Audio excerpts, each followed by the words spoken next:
Trabalhar como consultor, como em qualquer profissão, requer habilidades específicas e vamos falar sobre isso neste vídeo.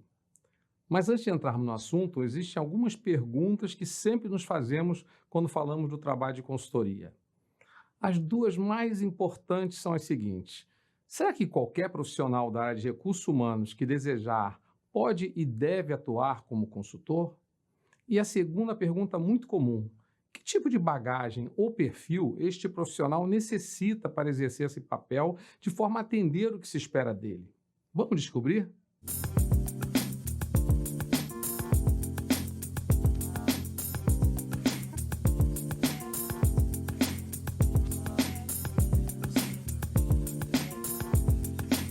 Primeiro, vamos lembrar o que é consultoria interna de recursos humanos.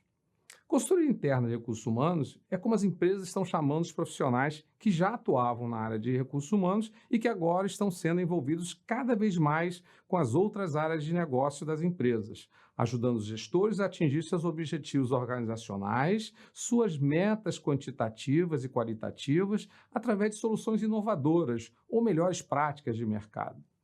Isso porque os gestores precisam estar focados em suas atividades fins. O que acontece muitas vezes é que, apesar de terem novas ideias, esses gestores não possuem tempo disponível, nem sabem como fazer para implementá-las.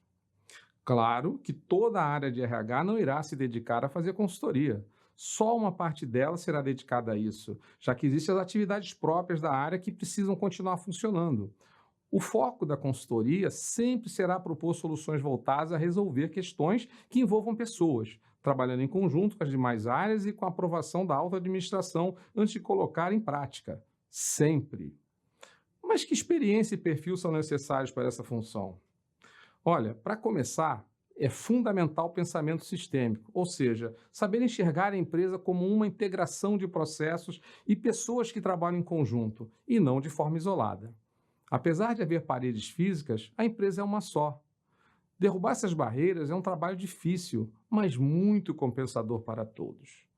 Outra característica importante é ser um facilitador com capacidade de resolver impasses e ter boa comunicação para se fazer entender. Ter inteligência emocional para saber lidar com crises é o dia a dia desse profissional que sempre terá a sua capacidade de conhecimento sendo posta à prova. Estar sempre aberto a aprender e buscar novos conhecimentos que possam facilitar e inovar o que ele faz. Saber separar o importante do urgente, evitando ser envolvido em todos os assuntos que aparecem sem um julgamento de valor. Outro ponto muito importante é ter capacidade de resistir à pressão de tempo e do meio que está trabalhando. Outra característica é ter empatia e saber lidar com resistência de todas as formas, já que ele será um agente da mudança. Ter um olhar crítico sobre a qualidade do que faz e um olho atento às pessoas às quais estará prestando serviço conclui essas características. Mas por que essas características são tão importantes? Porque o consultor estará mexendo não só com o status atual das pessoas, já muito acostumadas com a maneira de fazer as coisas, mas com o emocional delas, o que exigirá mudanças. E sabemos que o processo de mudança é complexo e leva tempo até que a mudança seja absorvida e nos acostumemos a ela. Porém, foi assim toda a história da evolução mundial. Como sabemos, a própria ciência só se desenvolve a partir da última mudança. Existem casos, no entanto, em que esse perfil de profissional não é prioridade na hora da contratação de um consultor interno, o que pode gerar alguns problemas. Isso acontece quando tem poucos recursos na equipe e várias iniciativas em andamento que precisam ser atendidas.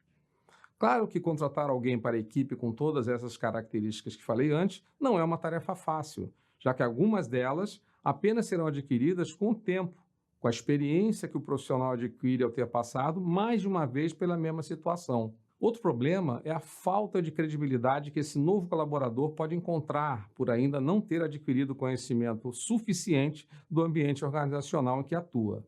Ele pode, por exemplo, ser envolvido em situações de crise, que não saberá como resolver. Um caso muito comum seria esse profissional encarar um debate com colaboradores mais antigos, que já tenham passado por experiências anteriores ruins, não tratadas de forma adequada. Outro problema é que, em geral, esse novo consultor, por mais que seja informado do que vai encontrar, ainda não terá a vivência da cultura interna da empresa, Apenas seu preparo técnico não será suficiente quando se deparar com algumas resistências que não entende por completo e não souber como controlá-las. Uma solução possível para uma situação desse tipo pode exigir experiência do consultor, para que saia das discussões emocionais e traga o debate para o lado técnico ou mecânico, onde os conhecimentos podem se igualar, como um exemplo. Para tomar a decisão mais correta na hora da contratação, o gerente da consultoria interna, junto com seu superior, devem avaliar os custos versus o benefício da decisão que precisarão tomar, já que nem sempre a necessidade de recursos se igualará à disponibilidade de contratação no mercado, seja interna ou externa. E por isso é tão importante a função planejar em qualquer área de negócio. Eu espero ter contribuído para aumentar o seu conhecimento nesse assunto.